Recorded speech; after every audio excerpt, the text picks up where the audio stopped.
امروز قراره که 100 تا تخم مرغ شانسی رو با هم دیگه آنباکس کنیم. بریم ببینیم این همه که هزینه کردیم و تخم مرغ شانسی خریدیم اصلا نزدیک 2 میلیون تومان ازشون وسایل خوب در میاد یا نه. تا آخر ویدیو رو حتما نگاه کن. خب بچا اول نفر پسر خالم که حامدم دیگه تو کل ویدیوها دیدین میگه. آقا حامد ببین براش چی آورد.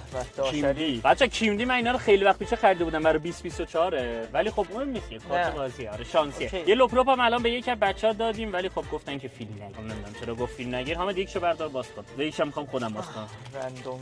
آره ببینیم داخلش چی در میاد. بچا کدای اینا رو هم داخل کانال تلگرامم میذارم. همه کارت کداشو میذارم. آیدی کانال تلگرامم این پایین میاد. الیکسا تیتی آخرش 2 تا چیز داره. بریم باز کنین و کداشو بزنین. آقا بذارینم شانسمون چیه حامد ببینیم کارت خوب منچستر یونایتد. یه دونه یونایتد کاسمیرو براش در اومد. آقا اینجا رو نگاه کن. بچا اینا کد دارن همشون. بیاین کد همینم الان بهتون بدم. بچا این کدشو بزنین و داشته باشین. آقا برای من چی داد؟ روبرتو کارلوس. بچا روبرتو کارلوس رو داد. کارت 100. حاجی همین اول کاری این کارتای 100 پیدا نمیشه حالا. اول کاری بچا کارت 100 داد. بچا کد اینو داخل کانال تلگرامم میذارم. حتما بزنین و حالا هر کسی هم زد استوری بکنه و من ببینم. بچا یه کارت 100 در اومد توی دومین کیمدیمون. حامد میخوای یکی دیگه هم باز کنی؟ البته یه دونه مربی برای من در اومد. کیه؟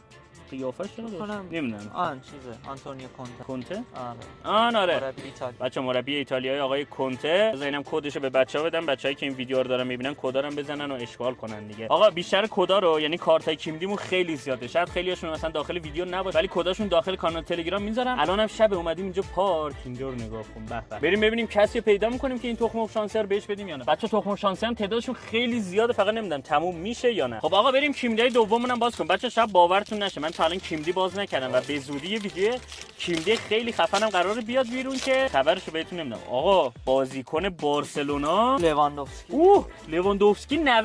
بچا لواندوفسکی 90 اومد. دیویس دارم چنده 85 بچا. دیویس چقدر سیاه اونجا دیده نمیشه اصلا.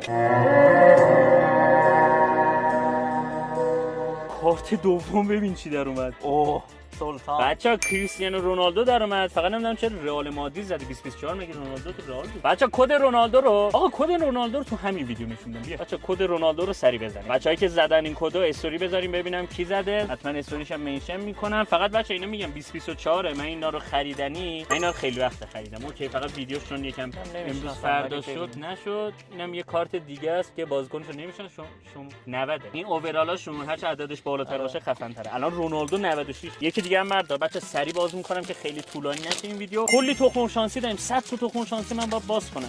ملت نشستن خونه دارن پول در میارن ما داریم تخم مرغ شانسی باز میکنیم. این بازیکن کیه؟